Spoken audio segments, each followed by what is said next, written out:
Welcome to the Coaches Unleashed and Other Stories podcast. I'm Beatrice Reddy. I'm a leadership coach, and this is a place where I invite inspiring leaders and coaches to share their stories.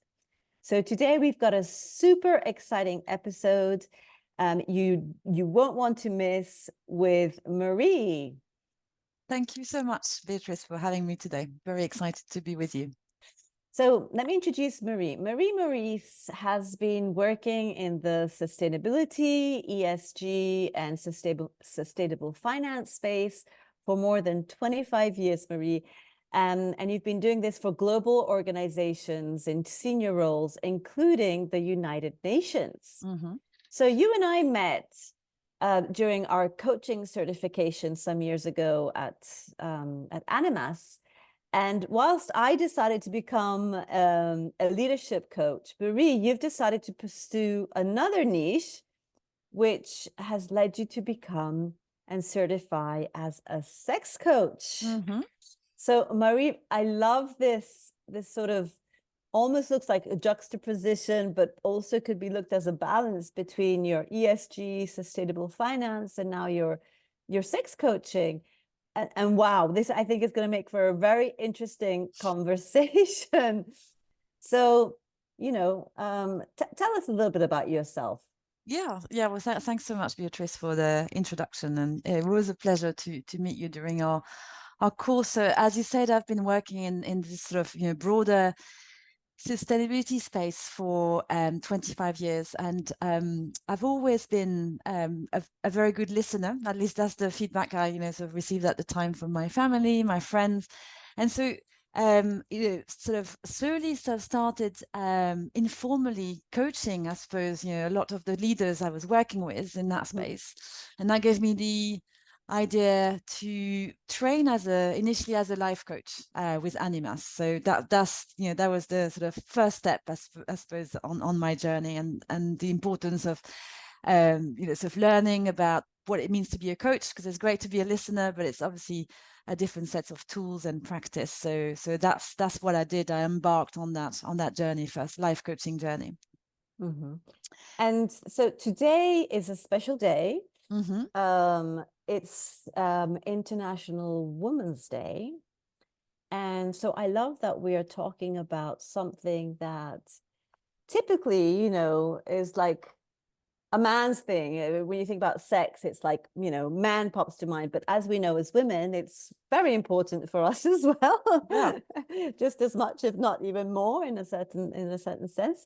So, I would like to dedicate this episode to, and this was absolutely your idea, to dedicate this episode to all the women out there and to the men that empower us to be in our power, that support us to be in our power as well. I know that it comes from us as women, but also we want to also acknowledge our men, for especially the ones that every day are contributing to helping us women flourish and be in our power. Yeah, I mean, completely agree with you, Beatrice. And just to add on that, I don't think it's ever going to be a male-female sort of conversation. It has to be about sort of how you as an individual want to kind of live your life. So yeah, absolutely. So tell us a bit, how are you integrating coaching into your life right now? Yeah, so it's really good. So I get that question a lot, especially because sort of my background and how sort of you went into the space I'm in at the moment. So I mean, I think for me, coaching is really a mindset, and that's something that sort of I talk a lot with my clients about. Sort of evidence-based an approach. That's kind of positive focus, goal oriented, and future focus as well. So that's what for me coaching is about, and it's very exciting because it kind of touches on all aspects of life. So it's more a mindset than sort of anything else. It's how you sort of approach life. And when I work with my clients, not just in the sex coaching space, but as a broader life coach as well, I use a tool called the Wheel of Life, which is very much looking at all the different sort of aspects of your life that you might want to kind of look at, sort of including, of course, your relationships, but not just, it can be work, it can be sort of, your family, it could be your health, it could be your finance. So it's this sort of, I guess, philosophy, life philosophy, that's how I envisage coaching. And so that's how I integrated as well myself. Mm-hmm. Right. Yeah, I know I'm but well acquainted with the wheel of life, and I find that it's a great also starting tool. I mean, sometimes I use it at the beginning of my coaching journey with my coaches, sometimes more in the middle, but it's a great way for them to realize how they need to look at themselves as a whole person as opposed to just, segmented. Absolutely. Yes, this holistic approach is just so important. And so having said that, I also think that, so as a coach, it's really important to be able to hold the space for your clients and be knowledgeable in that space. Specifically, so it's going to be an area where sort of around sex in particular, people might not be necessarily as comfortable for all sorts of things that you've touched on already, and we can talk about a bit later. So it's on one hand is this holistic approach, and then on the other, it's having the depth, sort of knowledge and skills to kind of be able to hold that space for your clients. Tell me a little bit, how did you transition from becoming a more life coach or with the intention of being a life coach into becoming a sex coach? Yeah, a very good question. So if you think about this wheel of life, I don't think it includes sex life, but it probably should. And because Exactly. And I'm thinking yeah, maybe I should include it in yeah, I think my, so. and if it's low, I'll be like, you need to speak to Marie for that There you go. part.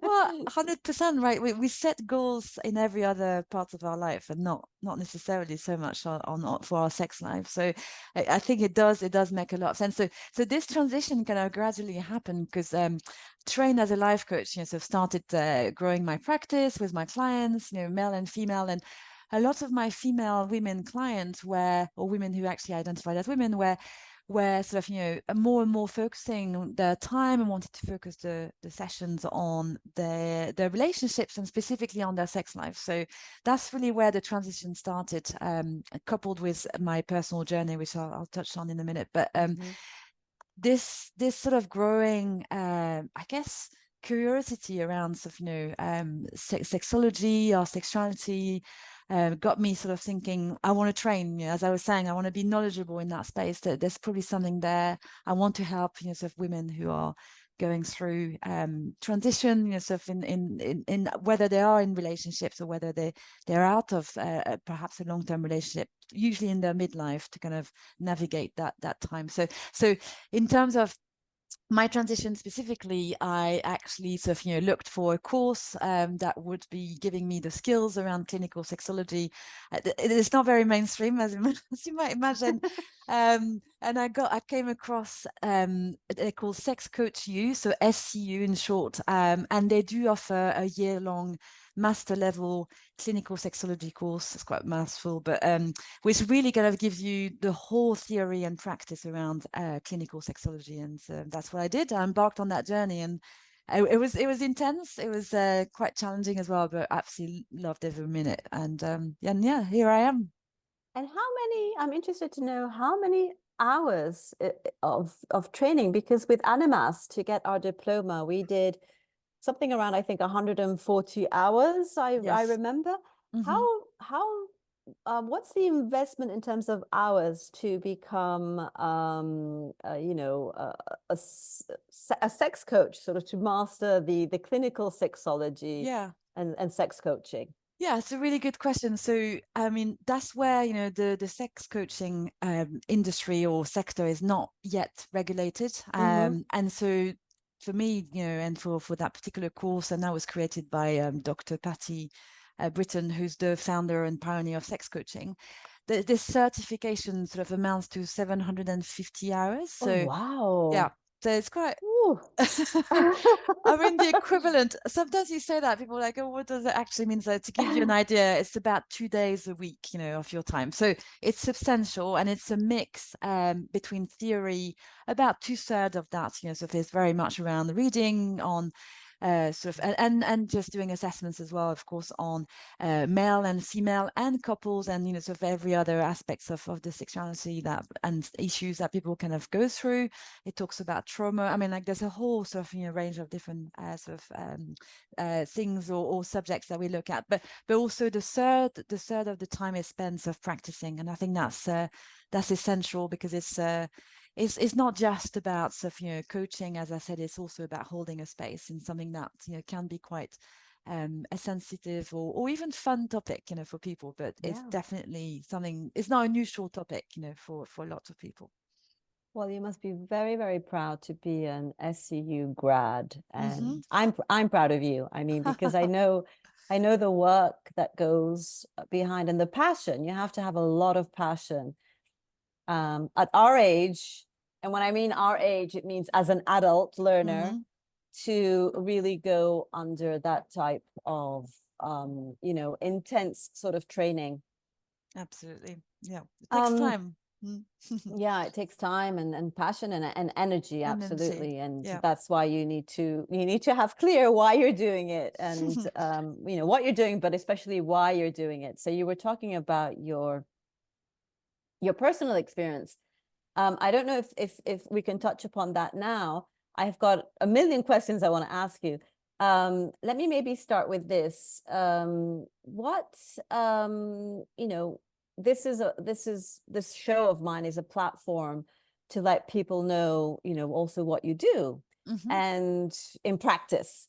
So could you just tell us a little bit about that, what it is that you actually do? Absolutely. So the title is certification, so certified sex coach. So I'm a certified sex coach, and I've set up, so as I said, my coaching practice. It's called lilithyourlife.com. The reason why I choose Lilith as she's a goddess, and I think that all women are goddesses.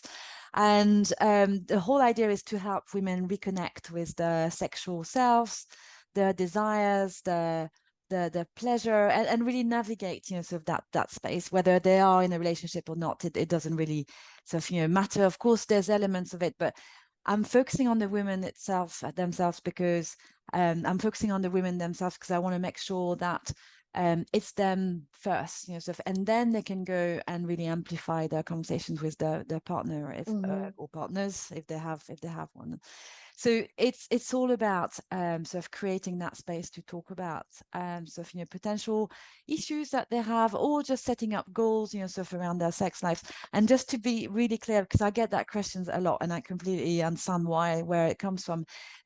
I don't do body work, so there's no touching involved. Most of my sessions are actually sort of virtual. There's no nudity either. It's just talk based only, but it's in that sense it's very much sort of based on coaching. But I think the added element is around sort of the knowledge around and the insights and the education around sexual sex life and sexual issues. Yeah, what comes up for me when you say that is that often with sex, the doing is the easy part. It's the talking about it that is actually more challenging for a lot of people, because they feel more vulnerable almost in talking about it than an actual kind of getting lost in the moment and the doing the part. Yeah. So you're spot on, Beatrice, because I think one of the big contradictions about sex is that it's on everyone's mind, or at least most people's mind. We talk about it all the time, but there's no such thing yet, or very little space to kind of talk about it in a mainstream way, in the same way that you talk about, kind of taking on yoga courses or anything else that you're going to do to look after your own well-being. So it's really what I want to create, so for women, and that's how I work with my clients. And a lot of them tell me that, even after 1 or 2 sessions, it doesn't have to be a long process. And if, to be honest, it's a longer process, I usually tend to refer people to sort of colleagues, therapists, who can really go into deeper, if there's been a trauma or something else. That's not something that I will look at, sort of specifically. I'm more looking at what's the future sort of, looking like for that person. Where do they want to be? And examples can be of women who might not have reached orgasms in their lives before, or don't know how to communicate, sort of when they kind of have partner sex, they don't know how to talk to the exactly what you said, to their partner about it. So it's all about know yourself first, know what works for you, know what triggers, sort of know your accelerators, know your brakes, and then communicate, sort of that help with that communication aspect as well. Yeah, it sounds like, yeah, obviously the self-awareness, and you do it in a safe space where you strip people of any shame or guilt, all that. And it's about talking really about themselves, and and gaining self-awareness as to what it is that they would like to achieve in terms of having a more fulfilling absolutely sexual experience. Yeah, and it's about giving permission. I think you've said it. Giving permission to be able to talk about it in a way that is not tainted. Yes. And outside of another context that you might feel you're being reticent. So it's really that sort of safe space, but also a fun space. Yeah, and I love also your background, because your background of having worked, for example, at the United Nations is already just kind of gives you that credibility, that professionalism, it's instantaneous in terms of just knowing that you're dealing with somebody that obviously comes from a sort of recognized and credible walk of life already. Yeah, and then I think on that, what's really interesting is that as I progressed on my journey, I realized professionally that there's strong linkages between what I used to do before as well. So if you think about the Sustainable Development Goals, the UN Sustainable Development Goals, it's all linked to gender equity as well, and looking at sort of specifically how women and men can access for a better sexual health, sexual education, and so on. So in fact, within those goals, there are sort of indicators for countries and companies to look at that specific aspect, and that's a broader umbrella called the SRHR, which is sexual and reproductive health and rights. So that's really sort of, yes, I do coaching, but with my kind of advocacy hats on, that's where I do linkages as well. Yeah, with it's within that context, Yeah. and it's like a niche, but it's within that context. Absolutely. Yeah. So now we come to something I'm really curious about, and I'm sure our viewers and our listeners are curious. So what is your why? The why behind why you're doing this and how you got to here. Yes, I think I've talked about the professional, sort of trajectory, and that's definitely one why. But the deep why, is that I've been on my own transformational journey, which I've absolutely no shame talking about, because there's none attached. I'm quite proud of it, although at times it was hard, but it was triggered by me choosing to leave my 20 years marriage. And that was a few years ago, and so I kind of started slowly finding myself again, and probably for the first time in my life, thinking about not just in the sort of sex life area, but just started to think about what is it that I want, what are my needs.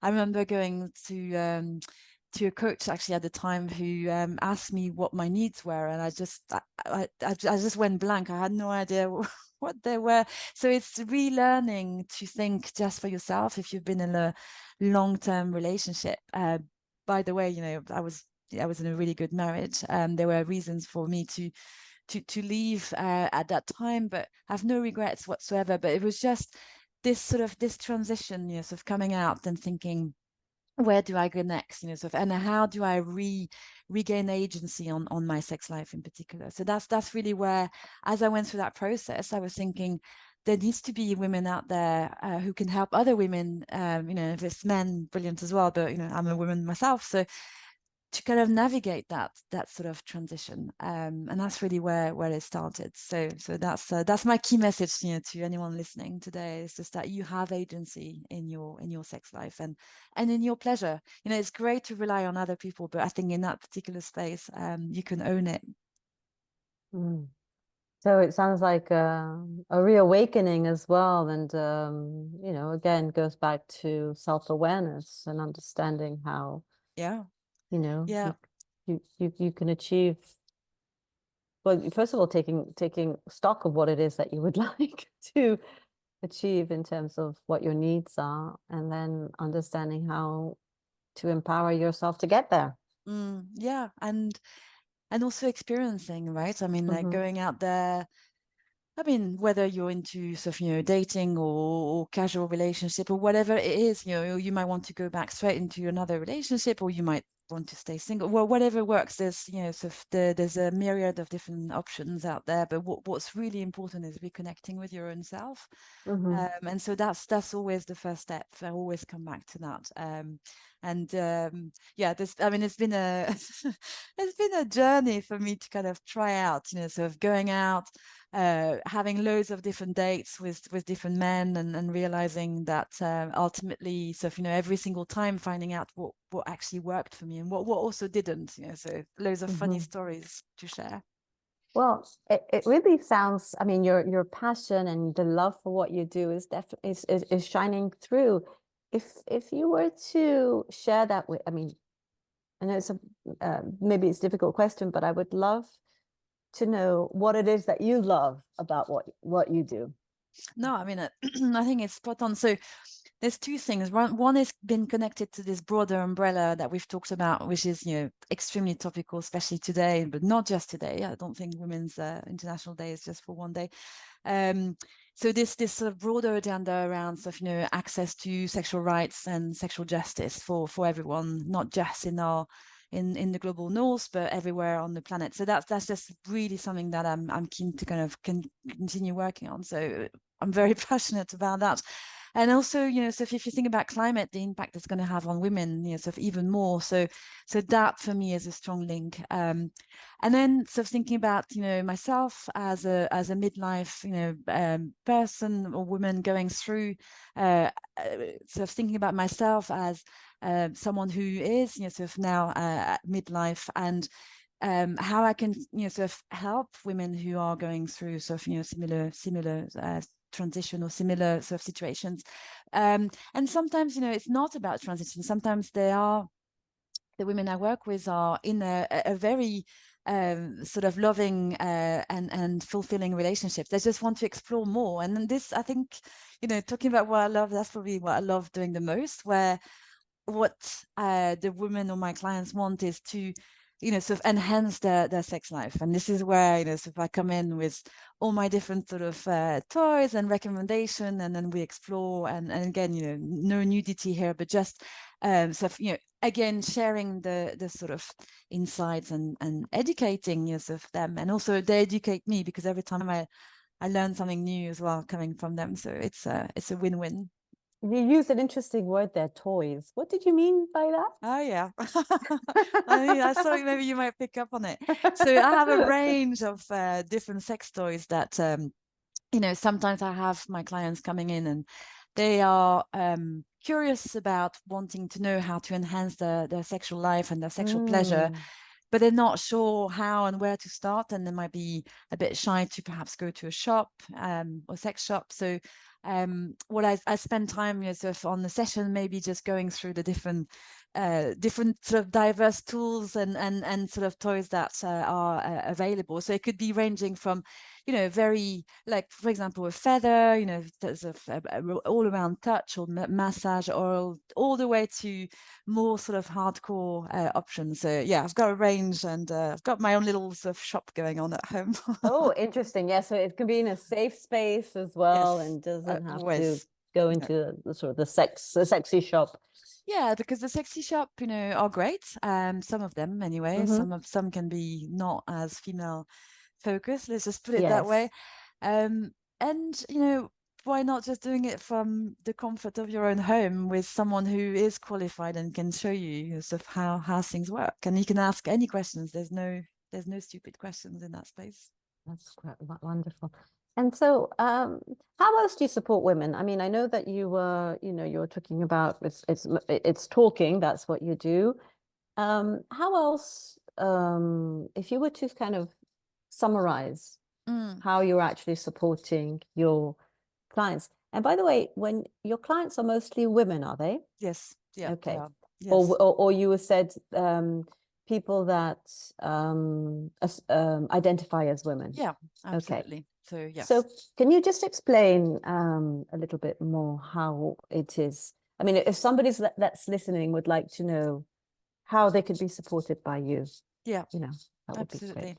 So if you're listening and you're a woman or someone who does identify as a woman, and you feel you want to kind of talk about any aspects of your sex life, I'm here to kind of listen to that and also give you, I think, clues and tools and sex education for adults. That's usually how I summarize what I do, and focusing on pleasure in particular. And it doesn't mean that, so if I don't think that most women are aware of it, but and we're going into the detail of it, but unless you have clitoral stimulation, if you have a clitoris, it's going to be really hard to experience orgasm. So and that's a big sort of shift in sort of saying that for most people sex is about penetration, and it can be, of course, but so if it's revisiting those myths and debunking the beliefs that we have, which is that's the only way to have sex. Well, actually, there's many others, and that could be one. But ultimately, it's about how you look after your clitoris. That's what I do. And when you say that, Sher Height comes to mind. Yes, absolutely. And her incredible research at a time when it was very difficult to talk about these topics. Yeah. I had the good fortune of knowing Sher Height. Did you? We were neighbors when we were living in New York. I was only 14 at the time. But before, she's always been a very good family friend. And she, we spent Christmases together as well. And unfortunately, she passed away a few years ago from a terrible, terrible illness. But we were very blessed to have met her and to have seen all her work. And there's a nice documentary that came out recently called The Disappearance of Sher Height, which I loved because I could see her from, let's say, an adult perspective as opposed to the child I had been when I had met her. But also I did find it a bit sad because her work was not understood at that time. She was way ahead of the years, and she got a lot of pushback. Yeah.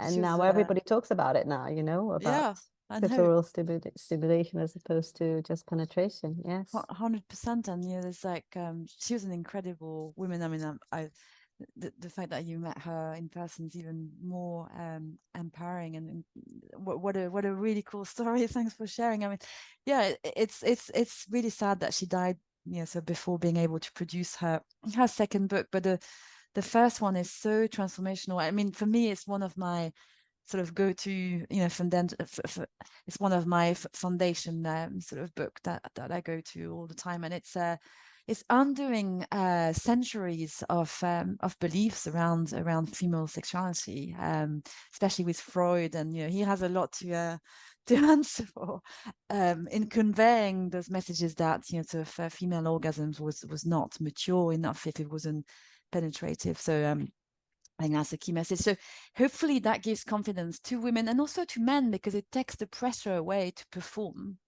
If you're able to say that, so if it's not going to be around, it's all going to be on the man to kind of provide that pleasure, and it's women actually starting to own it and working together as partners. That's quite exciting. You can go, and also we have the ability to climax many times. So that's another thing that I work with my clients on. Yeah. and recognizing that, appreciating it, and using it as well. Yes, exactly. Yeah, we've got this amazing, so part of our body just dedicated to pleasure. So why not? Why not using it? So, Marie, we're coming to the end of our time together. Is there anything that you would like to share with our listeners and our viewers before we wrap up? I wanted to mention the fact that I have co-written a book, and it's just out. It's called Manhunting in Manhattan, and it's it's a fiction, and it's all about midlife sex and midlife experimenting. So female empowerment and all the things that we've discussed today. So if you want a bit of fun and so not just fun, but also a bit of depth, go and get it for yourself. Absolutely. That will be my next book to read. And when we finally get a chance to meet in person, I will ask you to autograph that book. So is it available on Amazon? It is available on Amazon. So it's I'm writing under a pen name, and it's Sher Hussein. But Manhunting in Manhattan, that's the only one, so you'll find it. Manhunting in Manhattan. Maybe we're going to put that in the description also of the episode. Your pen name. And Marie, this was just an incredible episode, very different to all the other episodes I've had. But I think, absolutely of interest and fundamental. And I hope that, I always say that if this episode helps at least one person to, make some change in their life, or to seek some support, or, to feel less alone, then we've done our job. Totally agree. Absolutely. I think we do. That's what we do as coaches. It's a pleasure to be here today. Thanks for having me.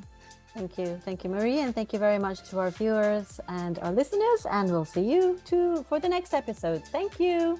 Thanks. Bye. Bye.